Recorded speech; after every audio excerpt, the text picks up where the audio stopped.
Here's Storm Team 10 Chief Meteorologist Heath Morton. A quiet night out there, no issues at all. We don't see any fog. We really haven't had an issue with fog because the wind's been staying up during the overnight hours, and it looks like pretty good visibility, no rain, and we're not expecting any rain as we go through the overnight hours. Temperatures warm and humid, summer-like.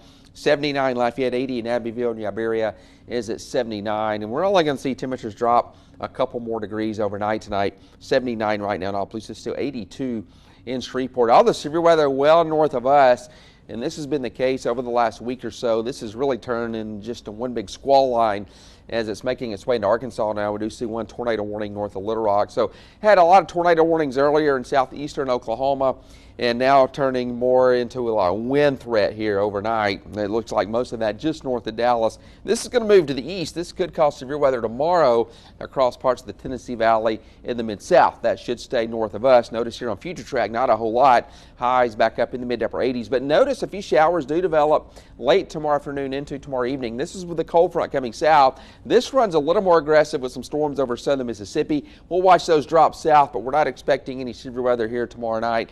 Maybe a lingering shower early Wednesday morning. The rain chance is at about 20%.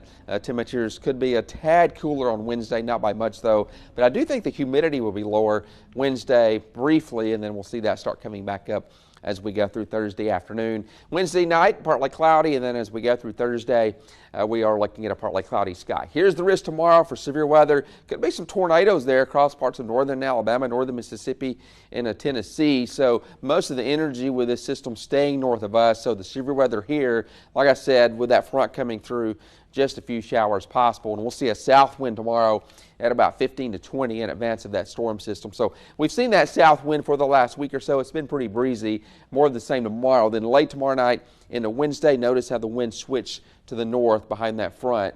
And we're looking at that north wind that will bring in some slightly, like I said, lower humidity for a Wednesday. Warm and humid tomorrow morning as the kids wait on the school bus. Temperatures starting out in the mid to upper 70s. Only a few more days of the school bus until August as the kids are getting out of school. Most kids getting out this week. 90 tomorrow, partly sunny, hot and humid. We'll see those winds out of the south at about 10 to 15 miles per hour. Could see a shower, but not enough to even put it in the forecast.